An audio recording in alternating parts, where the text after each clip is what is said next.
What's up guys, welcome to Wasted Space, and last weekend I got to visit an event in London called EGX Rezzed.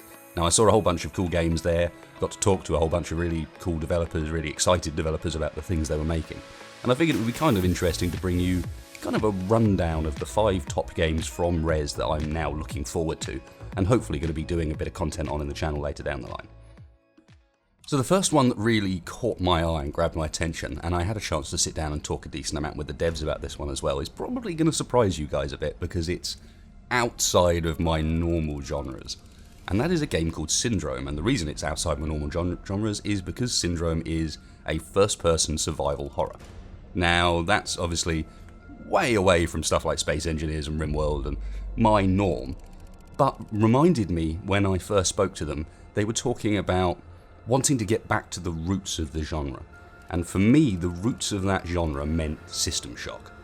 Now, System Shock is an amazing game. If you guys haven't played it, it's still available. It's pretty dated now, I'll mention that.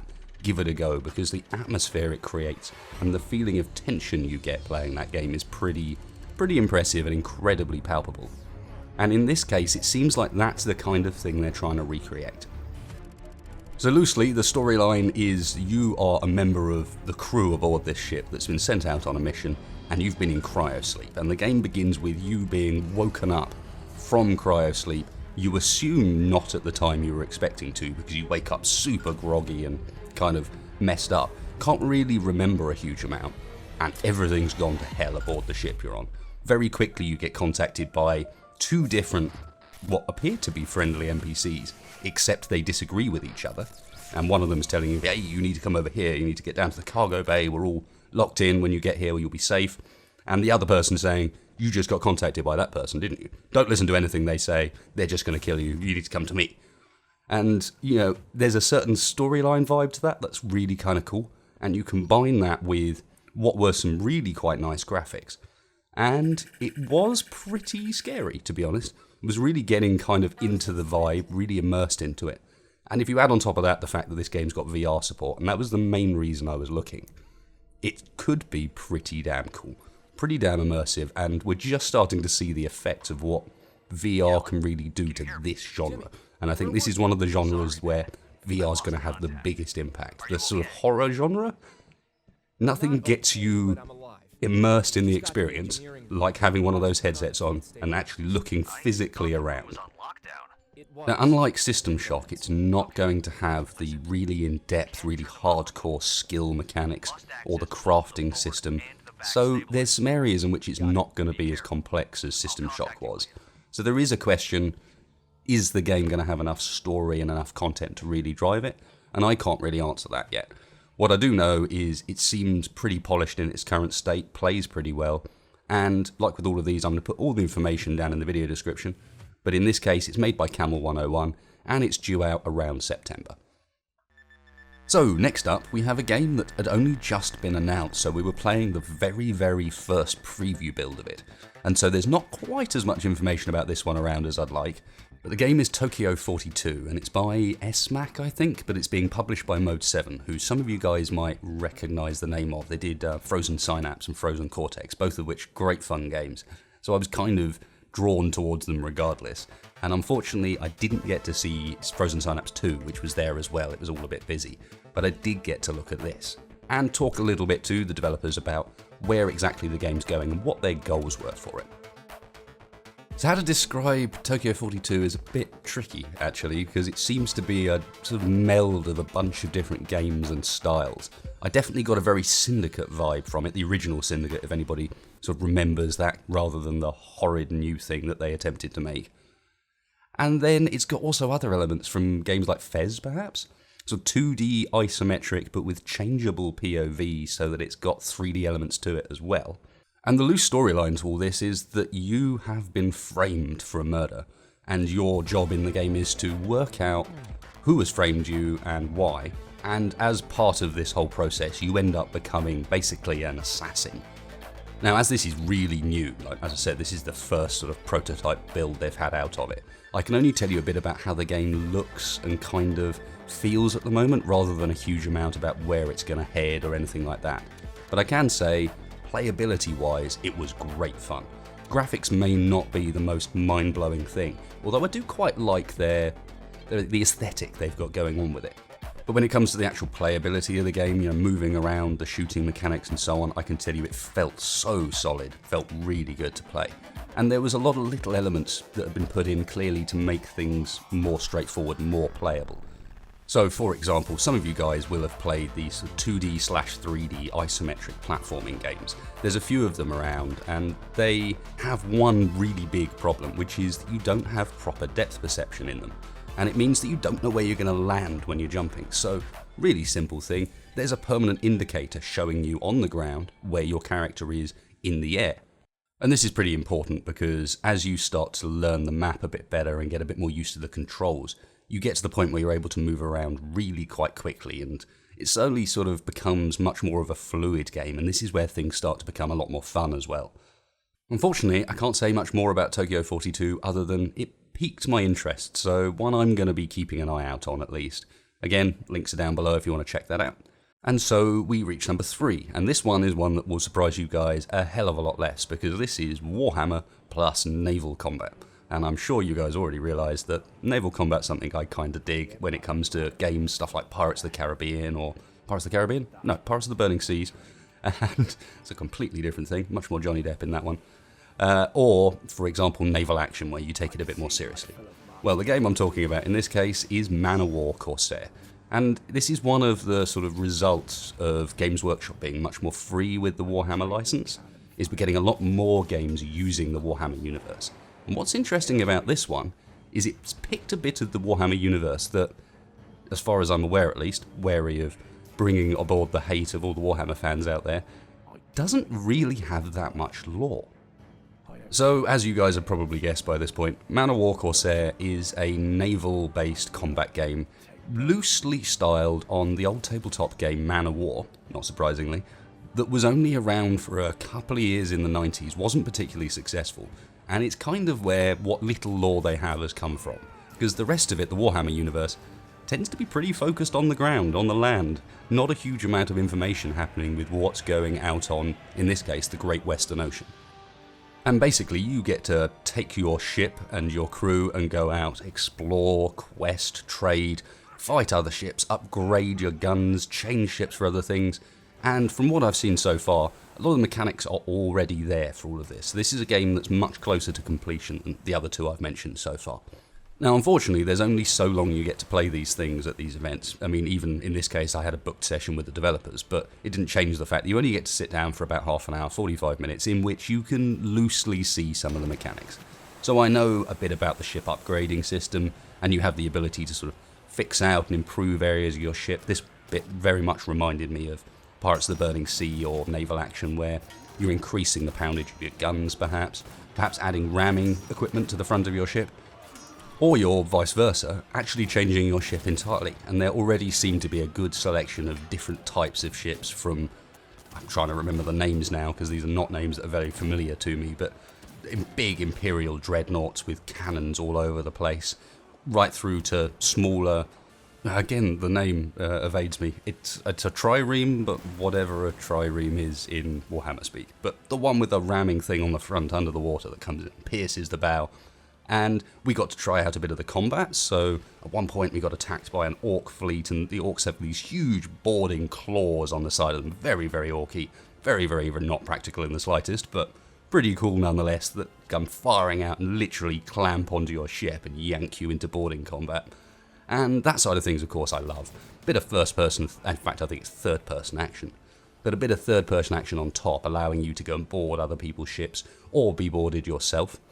On top of that, we also got to look a bit at some of the trading systems, for example. So there is that full resource-based trading going on, and as part of the resource-based trading, you're going to have to think about defending yourself or potentially being able to run away from fights.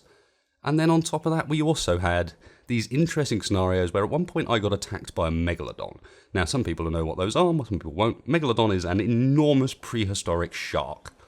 That was about the size of my ship.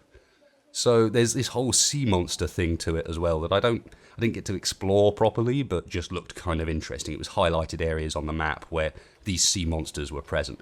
And apparently all of these areas are dynamic. They'll move around. The same was true for pirate areas on the map. All of this stuff is dynamic and will move based upon the player's actions. Now, one thing I will mention is that this is so far single player. And while it would be very, very fun as a single player title, I'm sure, and follow the storyline through the questing, whatever, I really did look at it and think, damn, this needs to be a multiplayer title. Have a proper fleet with you. So hopefully they do something in that sort of line of things. They did mention that you can actually hire mercenary ships to come and join you as a fleet out on the sea, which is kind of some of the way there, I suppose, but it's still not quite the same as actually having your friends together on TeamSpeak trying to do a bit of coordinated naval action. It's difficult to talk about this without saying naval action. That's a different game entirely. Anyway, Man of War Corsair is actually in early access now. So as I said, it's much, much closer to release. That's a game you can go and check out immediately. So again, information is down in the video description, and we'll move on to the next one. Now, this was probably the game I was most excited about at EGX, and to be honest, because of that, I'm only going to talk about it briefly in this video, because I actually want to do a full video on it. Got to sit down for a full hour with the developers and really see a lot of the mechanics behind the game, and I'm super excited about it. So in this case, I'm talking about Expeditions Vikings.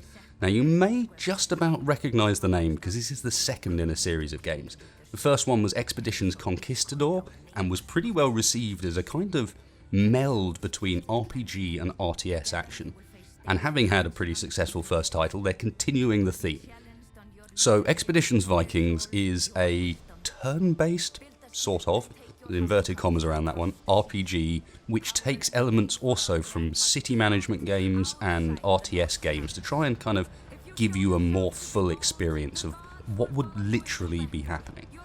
And this is something that follows through to their sort of general approach to the game also, and I will say right now, I really like this. And that is that the game is attempting to be vaguely historically accurate. It is set, as you might guess, in the Norse period, when the Vikings were around. And to use spellcasting as an example, in a normal RPG you'd probably have a wizard class of some sort, throwing fireballs and lightning bolts around the place. But in reality that's not really very realistic, it's certainly not historically accurate. And so what they've done with spells in general in this game is to pull from Norse superstition and kind of expand on that as the idea of how magic could work in this sort of environment. So it's about alchemy and poultices and curses and things like that, that when you tie them in with the beliefs of the Norse people at the time, you could believe would actually work. People would believe that this was legitimately powerful. And as such, you can kind of represent these things in the game in a way that's much more realistic, but at the same time, still gives you something to play around with. You still got that spellcaster there. Now, on top of this reasonably interesting approach of sort of trying to get historical accuracy, the game has a whole bunch of other mechanics that I really, really like the look of. So, going loosely through them, I suppose I should mention the story first. In fact, you are the son of a chief of a Viking clan, your father has been murdered, and you have essentially taken your clan and escaped to England. You're trying to get away and rebuild up because someone out there is out to get you. And this kind of reflects itself in a lot of ways that you wouldn't expect for your standard RPG. So the RPG elements itself feels very, very much like a Baldur's Gate, for example, which is a great thing, don't get me wrong. Baldur's Gate is an awesome game, one of my favourites. So that immediately had me kind of interested. On top of that, then have the idea that you actually have a retinue. You are a clan of Vikings, so you're not travelling around on your own. You have your party of people. In this case, I think it was 6.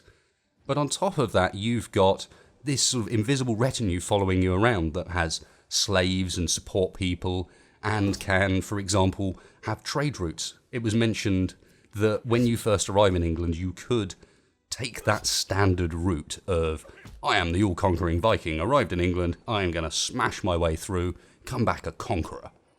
But you didn't have to. You could also arrive in England and decide instead that what you wanted to do was get friendly with the locals and dominate the place via trade, by perhaps improving settlements, setting up trade routes and the like. And I really like the idea that there's this flexibility, there's a lot of different mechanics laying on top and sort of around each other at the same time. Now I've got to mention, of course, the actual combat and playability of the RPG parts, and I will say, it was great. Lots of information being provided on screen, so it's not one of these sort of opaque setups where you're like, okay, I'm going to try and hit him. I have no idea if it's going to or not, and the game has told me nothing about why I might not be able to hit him. It's very, very transparent in that respect, lets you know what's going on, but clearly had a lot of depth. You know, there's options to flank people, there's a selection of different weapons, and they legitimately have an effect, and of course are relatively historically accurate as well. Lots of spears, lots of axes, the sort of weapon you'd expect people to be using. And the combat and the RPG side of things played out great. What I haven't mentioned, and by this point you can probably tell I really quite liked this game, is some of the sort of conversation, interaction, decision systems. Because this is one of these games that actually has conversations that have impact. And again, it's very transparent about this. It will show you with various icons when you're entering a conversation or you're making a conversation decision that is a one-way route. Once you've done this, you can't do those other ones. Or vice versa. This is in fact just a random conversation point, and you can talk about this and then there'll be other options later down the line. Don't worry about it. And all of these seem to have, at least so far, a pretty noticeable effect on how you went through playing and a bit how you were going to end up potentially winning the game. Now, in the demo we played, the example I had, the main choice was about, you were trying to get into a grave, a little tomb underground, small one, for whatever reason. I don't really remember why we wanted to get in there, but we wanted to get in there. And it was controlled by the Godi, the wise man of a nearby village. And so we had to go and talk to him, and we found out that for some reason this guy is massively protective of this underground tomb. And he demands a sacrifice to allow us in. And you're like, a sacrifice? What do you mean by a sacrifice? And he says, no, I legitimately want you to kill one of yourselves, and then I'll let you in. And you think, okay. And then he gives you another option, which is, oh, but if you want, you can just sacrifice 3 of your thralls, which is essentially the word for a Viking slave. And you're met with this pretty brutal and quite tough decision that you're like, okay, I could sacrifice a party member, that's pretty harsh. I could sacrifice some of these slaves, but what are the ramifications of me doing so? And eventually you meet him at the altar, and in this case, when he asked me for a sacrifice, I chose to say, no, have at you with swords, my friend. However, apparently, and the guy I spoke to was kind enough to tell me the bits I'd missed, was I could also have gone straight to the tomb and fought the guards. I could have obviously sacrificed one of my party members or some of my thralls. I could have killed him like I did. Or if I'd actually explored and looked around the map, and from the name, the Expeditions, this is a game that encourages exploration. There were 2 NPCs out there, 2 different NPCs with different approaches that, depending on how I handled things, I could have persuaded to come in as a kind of unknowing sacrifice. Like, we'd get them to come along and then we'd just sacrifice them. So that was, 5 or 6 different completely exclusive options for how to solve just a single quest. And this seems to be a really big factor. Lots of these one-way decisions and multiple routes to solve the same thing, which of course, as hopefully you guys will realise, just means replayability. It means when you come back, you've got all of these options all over again, and it gives you the option to go, okay, on this playthrough, I am going to play a callous, heartless bastard, and he's going to kill everybody and take all of the nasty decisions. And then the next time you play, you're like, oh, actually, this time round, my character's going to have some morals. He's going to believe this, and I'm going to play it completely differently, and you'll get a different experience at the end of it. But anyway, that's quite enough jabbering about Vikings Expeditions, or Expeditions Vikings. I did say I was going to bring a separate video out about that one once I've got a bit more footage and so on to go with it, so hopefully you guys are looking forward to that. Leads us on to, oh, I should mention, that's being made by Logic Artists, and again, release date's due to be sometime in the fall, probably September, maybe early October. Anyway, this takes me on to the last one, and this one I'm doing because it was hilariously good fun. I didn't even walk up to the booth to play it. The guys called me over, and I was like, well, all right, I'll give it a try, why not? And I did not regret it. So, as you can see in the background here, this is a game called Breakfast Club, and it's got some definite I Am Bread vibes. The main thing that made this cool is it's 4-player co-op. So you've got 4 people on the screen at once, and you're trying to, in this case, make breakfast. And it's silly, but at the same time, hilariously good fun, with 4 people in particular. It's kind of a mix of self-griefing and just the usual physics glitch madness that you get in games like this. And to be honest, I'm mentioning it mostly because I had a great laugh. It's not going to be expensive. These guys made it. It's one of these game jam games. And the guys themselves were super interesting too. They are using Unity to make a telemetry system for Bloodhound SSC, which, if anyone knows that, it's a British car that's attempting to break the land speed record and almost certainly will. And just really interesting guys, and they've legitimately made a fun little game that I had a great laugh with them on. I'll probably play with some friends at the odd party when people come round, and more importantly, hasn't even been greenlit. So I did say, hey guys, I'm going to mention you because at the very least this should get greenlit, no? So link for that's down below. Go give those guys some love. They really nice couple of guys. Made what is a pretty fun game, to be fair, and probably deserve just a little bit of love. So there you go guys, that's my roundup of EGX Rezzed 2016. Obviously Rezzed is the indie one. I will be going to the main Rezzed later in the year, hopefully getting some interviews for some bigger titles and getting to look at some of these again. Hope you enjoyed this, bit of a random style of video, but I've been going to these events quite a lot and I figured it's about time I talk to you a bit about them. If you did, of course, please hit like, please hit subscribe, it does really help me and the channel out. And if you didn't, well, dislike button's just down there, but also please leave me a comment, let me know how I can improve and how I could have made the video better for you. So thanks a lot for watching guys, and I'll catch you next time.